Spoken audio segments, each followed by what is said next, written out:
তারেক রহমানের দেশে ফেরার খবরে উচ্ছ্বসিত দলের তৃণমূলের নেতাকর্মীরা। দেশের চলমান রাজনৈতিক সংকটময় মুহূর্তে তারেক রহমানের এই প্রত্যাপন বিশেষ গুরুত্ব বহন করছে বলে মনে করেন সাধারণ মানুষ।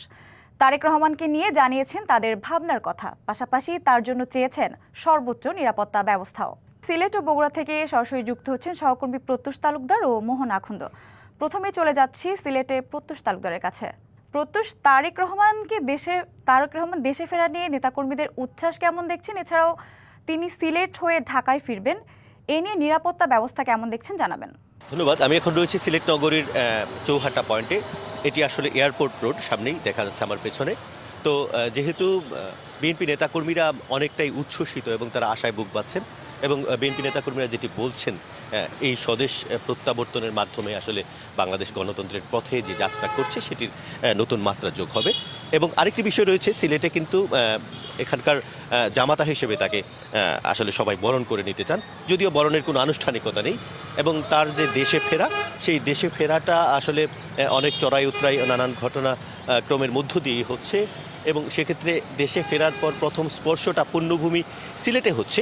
সে কারণে সিলেটের বিএনপি সহ যারা সাধারণ মানুষ রয়েছেন তারাও অনেকটাই উচ্ছ্বসিত রয়েছেন। এবং আসলে নিরাপত্তা ব্যবস্থা যেটি, সেটি কিন্তু ঢেলে সাজানো হয়েছে। আমরা সিলেট ওসমানী আন্তর্জাতিক বিমানবন্দর কর্তৃপক্ষের সাথে কথা বলেছি, পুলিশের সাথে কথা বলেছি।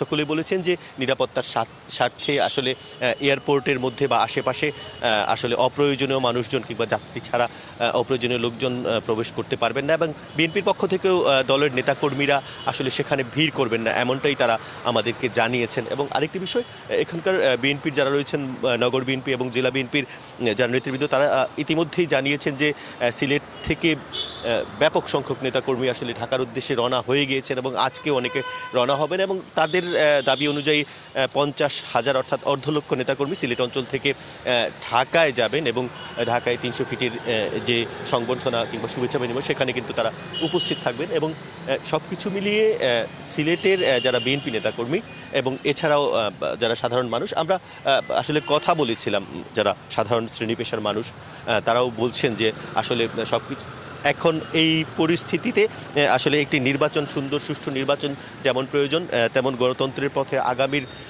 বাংলাদেশ অর্থাৎ বাংলাদেশের অগ্রগতির যে যাত্রা, সেই যাত্রাকে এগিয়ে নিতে নির্বাচনের মাধ্যমে একটি স্থিতিশীল সরকার প্রয়োজন। এবং সেক্ষেত্রে তারেক রহমানের আগমনটা তাদের কাছে একটি প্রভাবশালী বিষয় হতে পারে, সেটি তারা মনে করছেন।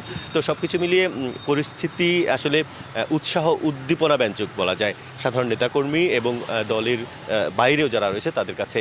তো এখন শুধুমাত্র অপেক্ষার পালা। এইটুকু ছিল সিলেটের আপডেট।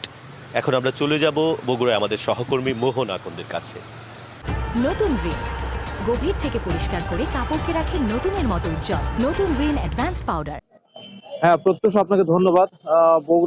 বগুড়ার মানুষ খুব খুশি তারেক রহমানের আগমনের স্বদেশ প্রত্যাবর্তনের খবরে।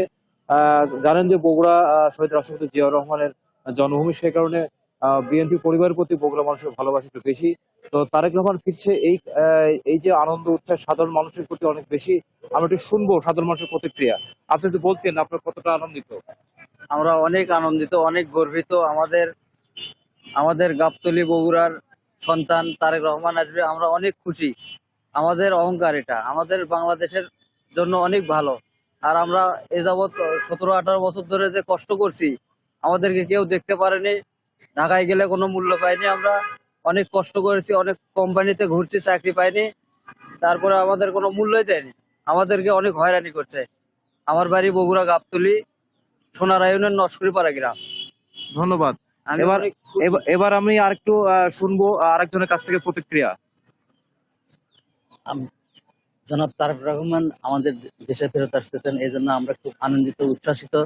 এবং উনি দীর্ঘদিন আমাদের দেশে ছিলেন না, প্রবাসে অবস্থান করেছেন। সেই সময় আমরা তার জন্য দীর্ঘ প্রতীক্ষায় ছিলাম, সেই প্রতীক্ষার অবসান করতে যাচ্ছে। আমরা বগুড়াবাসী, উনি দেশে এসে আমাদের এই অস্থিতিশীল অবস্থার উন্নয়ন ঘটবে, সেই আশা আমাদের প্রাণ বুক বেঁধে আমরা রয়েছি। এবং আমরা চাই যে উনি এসে দেশের সুষম উন্নয়নের ব্যবস্থা করবেন। বিশেষ করে আমাদের বগুড়াবাসীর জন্য উনি অনেক কিছু করবেন, কারণ আমরা 2001 সাল থেকে 6 সাল পর্যন্ত বগুড়ার যে উন্নয়ন ঘটাইছিলেন জনাব তারেক রহমান, তারপর থেকে আমাদের বগুড়াতে তেমন কোনো উন্নয়ন হয়নি। আমরা চাই আমরা সেই জন্য অধীর আগ্রহে আমরা অবস্থান করছি যে আমাদের দেশে উনি ফেরত আসলে আমাদের বগুড়ার অনেক উন্নয়ন করবে, সর্বোপরি আমাদের দেশের স্থিতিশীল অবস্থা ফেরত আসবে। এবং ধন্যবাদ। আমরা আরেকজনের কাছে শুনবো। যেমন তারেক রহমান, আমরা আমাদের প্রিয় নেতা যেমন তারেক রহমান বগুড়াতে আগমন করছে বাংলাদেশ উপলক্ষে আমরা অত্যন্ত আনন্দিত। কারণ দীর্ঘ আপনার 17 বছর অনেক নির্যাতন, অনেক কষ্ট করে সে এই বাংলাদেশকে আহ, অনেক আন্দোলন সংগ্রামের মাধ্যমে সে এই দেশকে তারা নেতৃত্ব দিয়েছেন। কারণ বাংলাদেশের সমস্ত জনগণ অতি আগ্রহ আছে এবং আমরা বগুড়াবাসীও আগ্রহ আছি এবং তাকে স্বাগতম জানানোর জন্য এবং তাকে বরণ করে নেওয়ার জন্য। ধন্যবাদ। শুনছিলেন সঞ্জিতা, আপনি বগুড়ার মানুষ, সাধারণ মানুষ কিন্তু খুবই খুবই খুশি এবং তারা অপেক্ষা করছে কবে তারা কোন বগুড়ায় আসবেন। তো এই ছিল সর্বশেষ। সঞ্জিতা। প্রত্যুষ ও মোহন, আপনাদের দুজনকেই ধন্যবাদ তারেক রহমানের দেশে ফেরা নিয়ে নেতাকর্মী ও জনসাধারণের উচ্ছ্বাস নিয়ে সর্বশেষ তথ্য জানানোর জন্য।